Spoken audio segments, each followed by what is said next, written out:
Hello students, कैसे हैं आप सब। आई होप आप सब अच्छे होंगे। आईसीटी वर्चुअल क्लासरूम में आप सबका स्वागत है। मैं विकास। बच्चों, क्लास 11th का मैथ्स हम कर रहे हैं। चैप्टर है आपका सीक्वेंस एंड सीरीज। इस चैप्टर को कंटिन्यू करना है हमें।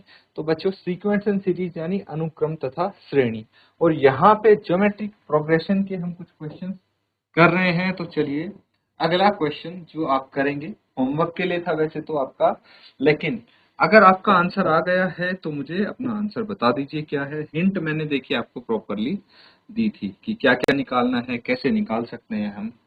तो क्वेश्चन फिर से देख लेते हैं। गिवन अ जीपी विद ए यानी फर्स्ट टर्म कितना है 729, एंड सेवेंथ टर्म सातवां पद है 64। डिटरमाइन S7, S7 आपको बताना है। जल्दी से मुझे आंसर बताइए।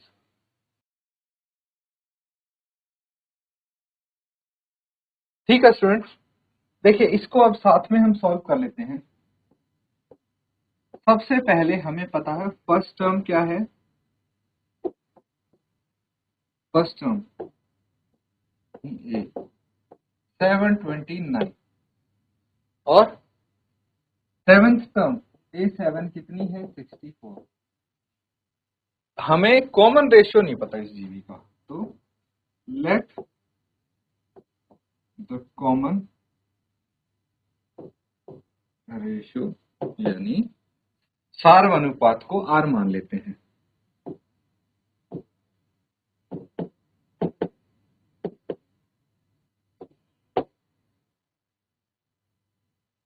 तो ये आ गया आपका R। अब देखिए हमें क्या चीज पता है। We know A7 is equal to 64, है ना। और A7 को हम कैसे लिख सकते हैं, देखिए जो ये है ना, A7 है, तो A इंटू आर की पावर इससे एक कम हो जाएगी यानी 6 आ जाएगी, दैट इज 64। और A की वैल्यू कितनी है, A की वैल्यू गिवन है 729 इंटू आर की पावर 6 इज इक्वल टू 64। तो एक काम करते हैं, इस R को तो यहीं रहने देते हैं, 729 को राइट साइड लेके जाएंगे। कितना आ जाएगा, R की पावर 6 64 बाय 729 कितना आ जाएगा ये। देखिए जो 64 है वो होता है 2 की पावर 6, और 729 होता है 3 की पावर 6, पता है आपको। तो ये 2 की पावर और 3 की पावर 6 है, दैट मीन्स मैं इसको लिख सकता हूं R की power 6 is equal to 2/3 whole की पावर 6। ठीक है, ऑन कंपेयरिंग पावर सेम है ना, तो इनके बेसिस इक्वल हो जाएंगे 2/3। ठीक है, ये आ गया कॉमन रेशियो। यहाँ पे कॉमन रेशियो आ गया है। हमें क्या चाहिए, हमें चाहिए S7। तो कोई बता सकता है कि सम का फॉर्मूला क्या होता है। Sn is equal to A into 1 - R की पावर n बाय 1 - R, ये होता है। लिख लीजिए इसको।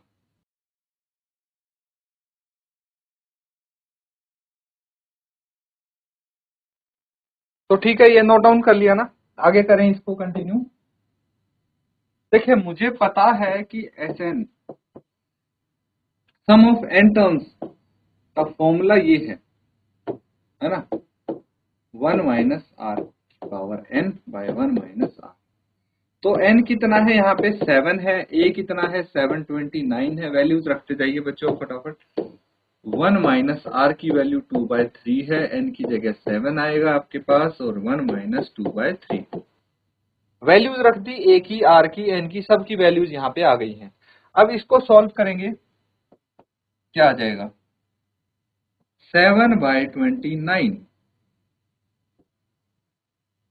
और इसको क्या लिख सकते हैं हम 1 - 2 की पावर 7।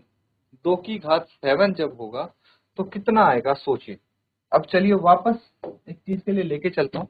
दोबारा से आपको ये कैलकुलेट करने की जरूरत नहीं पड़नी चाहिए, क्योंकि आपको पता है 2 की पावर 6 तो होती है 64, और 3 की पावर 6 729, इतना पता है ना। अब वापस आ जाइए, 2 की पावर 6, 2 की पावर 6 कितनी है 64 है, तो 2 की पावर 7 कितनी होनी चाहिए, 64 इंटू 2 यानी 128। सिंपल है। तो यहाँ पे कैलकुलेशंस में मत फंसना बच्चों, आधी चीजें आपको ऑलरेडी पता है ना, सिर्फ आपको देख के लिखनी है। उसके बाद 3 की पावर 6 कितना आया है, 729।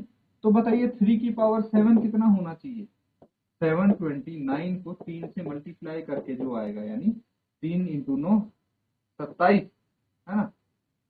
कितना आ गया, 9 तिया 27, 2 हासिल, 3 दूनी 6 और 2 8, 7 तिया 21, 2187।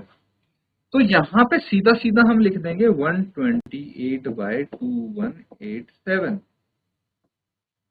और डिनोमिनेटर में क्या आ गया, 3 एलसीएम ले लिया मैंने, 3 माइनस 2 आ जाएगा। समझ में आ रही है। आगे देखिए इसको, अब हमारे पास ये तो है ही, S7 इज इक्वल टू 729 तो है ही, इसमें भी एलसीएम ले लेंगे हम, ठीक है। ये आ जाएगा 2187, है ना।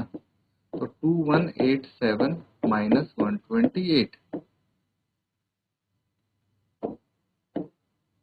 और डिनोमिनेटर में कितना आएगा, 3 माइनस 2 1, है ना, 1/3 आ जाएगा। ये 3 भी ऊपर चला जाएगा, इसके बाद अगले स्टेप में इसको ऊपर लिख देंगे। S7 is equal to 729 into 2187, है ना। 187 में से अगर मैं 128 माइनस करूंगा तो ये कितना आ गया, 17 माइनस 8 9, और ये 7 माइनस 2 5, और है ना, तो ये आ गया 2059, है ना, 2059 अपॉन 2187 इंटू 3, है ना, ऐसा ही कुछ आएगा। तो अब क्या करना है हमें, देखिए 729 क्या था, 3 की पावर 6, है ना, और एक ये 3 है इंटू 3, और यहाँ पे क्या है 2059 अपॉन 2187 क्या है, 3 की पावर 7। तो ये क्या हो जाएगा, 3 की पावर 7, है ना, 3 की पावर 6 इंटू 3 की पावर 1, ऐड कर देंगे इनकी पावर्स, और यहाँ पे है आपका 2059 अपॉन 3 की पावर 7 ऑलरेडी है, कट जाएंगे ये आपस में, कितना आ गया 2059 आ गया बच्चों S7। मतलब 7th टर्म कितनी है, 2059, ठीक है। यही पूछा था आपसे, क्या पूछा था, determine S7।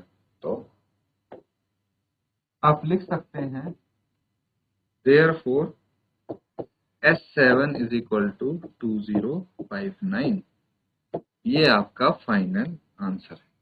Noted down.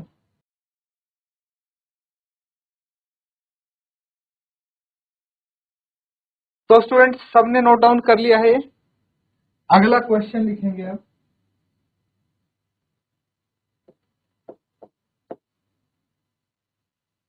Question है find a GP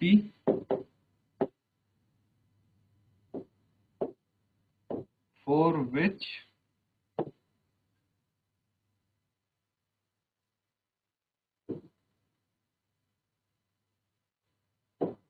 sum of the first two terms is -4 and the fifth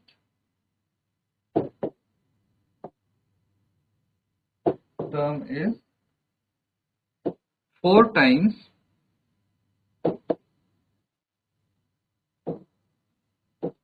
the third term।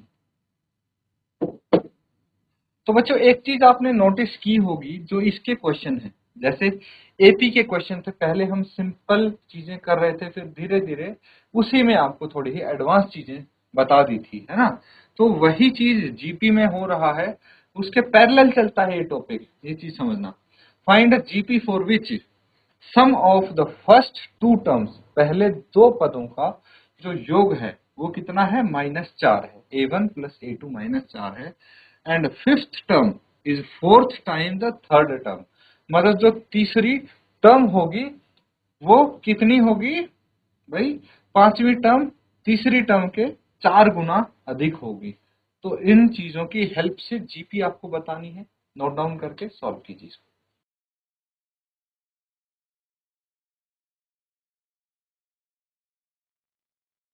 तो ठीक है बच्चों, इसको अब सॉल्व करते हैं साथ में। देखिए यहाँ पे आपको क्या करना है, सबसे पहले जो इसकी फर्स्ट टर्म और कॉमन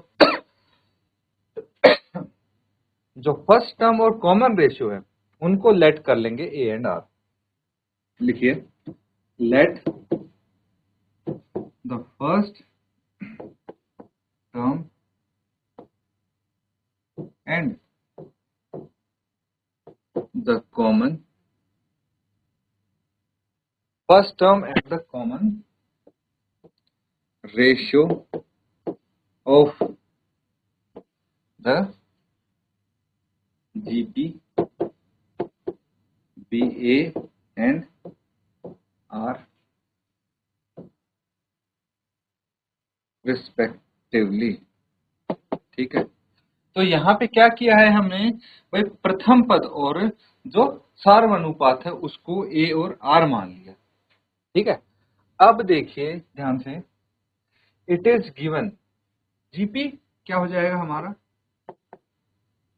इस हिसाब से जो जीपी है वो हो जाएगा ए, है ना। पहली टर्म ए हो गई, दूसरी टर्म ए आर, तीसरी term a are square, fourth term a r cube, यही होना चाहिए। अब देखिए, इट इज गिवन दैट क्या गिवन है, first sum of first two term is -4। ठीक है, sum of first two terms is -4। ठीक है, that is a1 plus a2 is equal to -4। यही तो हुआ फर्स्ट टू टर्म्स का सम, यानी a प्लस ए आर -4 है। इसका मतलब a अगर हम कॉमन निकाल लेंगे तो 1 प्लस आर बच जाएगा, दैट इज -4, है ना। यही तो होगा, मैंने कॉमन निकाल लिया यहाँ से, ये हो जाएगा आपकी फर्स्ट इक्वेशन हो जाएगी, इसको इक्वेशन 1। अब एक चीज और गिवन है, क्या गिवन है कि जो फिफ्थ टर्म है वो थर्ड टर्म के फोर्थ टाइम है। ठीक है, ऑल्सो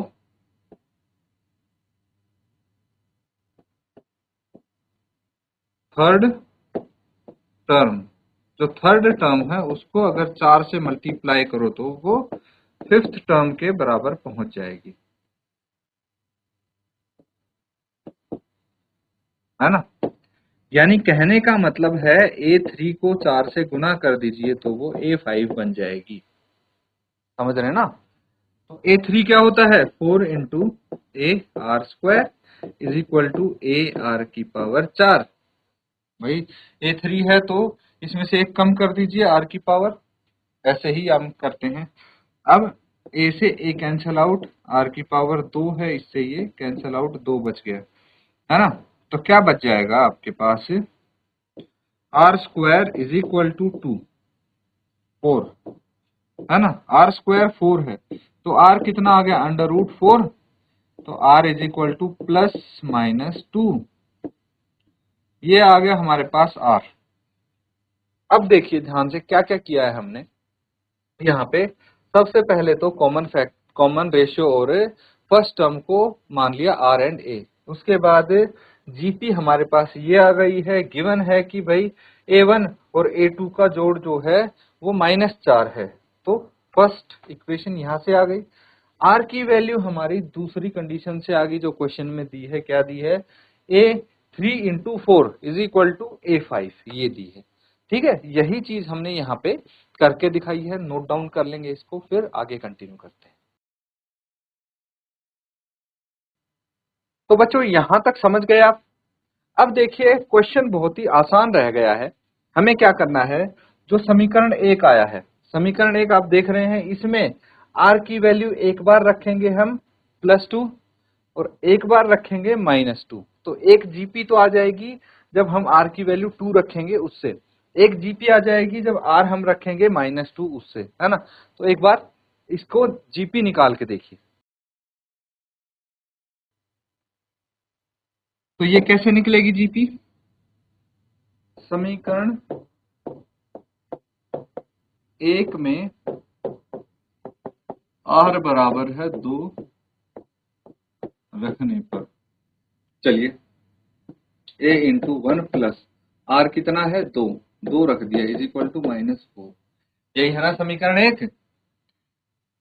तो जो ये समीकरण 1 है, A × 1 प्लस आर =-4, यही है। तो मैंने क्या कर दिया, यहाँ पे रख दिया हमने आर की वैल्यू। चलिए अब यहां से ए की वैल्यू आ सकती है कि नहीं, बिल्कुल आ सकती है बच्चों। कितना आ जाएगा, 3A = -4, A = -4/3, ये आ गया। जीपी निकाल के देखें अब। ठीक है, तो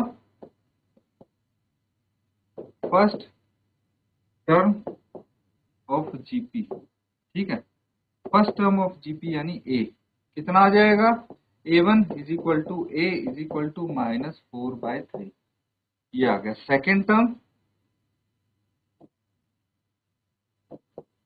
ऑफ जीपी क्या आ जाएगा, A2 क्या होता है, AR, दैट इज A है -4/3, R है 2, दैट इज -8/3, है ना।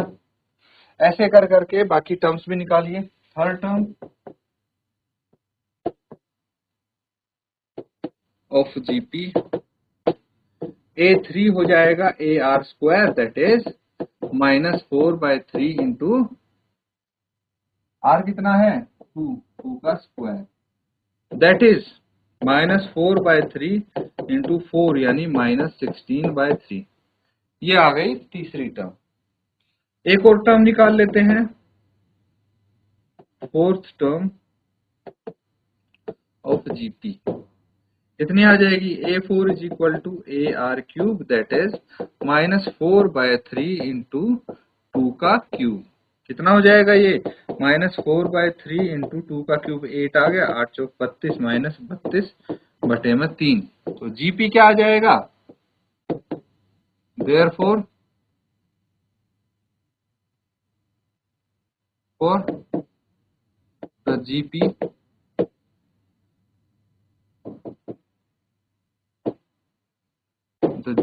is -4/3 -8/3, ठीक है। तीसरी टर्म आई है -16/3 -32/3 एंड सो ऑन, ये जीपी हो जाएगी। नोट डाउन करेंगे इसको, फिर हम ए की वैल्यू कितना रखेंगे, -2, ठीक है, कर लिया नोट डाउन। चलिए अब रखिए समीकरण 1 में आर की वैल्यू -2 रखेंगे तभी तो ए आएगा, तो कितना आ जाएगा, A × 1 plus -2 = -4, that is A × 1 - 2 = -4, -1A = -4, A = -4/-1, A = 4 आ गया। A की वैल्यू अगर 4 आ गई तो हमें क्या करना पड़ेगा, हम फर्स्ट टर्म जीपी की निकालेंगे। A1 = A = कितना आ गया 4, सेकेंड टर्म निकालिए, A2 = क्या हो जाएगा, AR = A कितना है, A तो 4 आया है, R कितना है -2 है, दैट इज -8। A3 आ गया AR square that is 4 into -2 का स्क्वायर कितना आ गया 4 इंटू 4 यानी 16 आ गया। A4 कितना हो जाएगा AR cube that is 4 into -2 का क्यूब दैट इज 4 इंटू -2 का क्यूब कितना आ जाएगा -8 आएगा कि नहीं आएगा। 8 चौक 32 -32 आ जाएगा। 4 टर्म आ गई, आगे निकालनी तो निकाल सकते हो, ऐसे ही ये जीपी चलती जाएगी। therefore the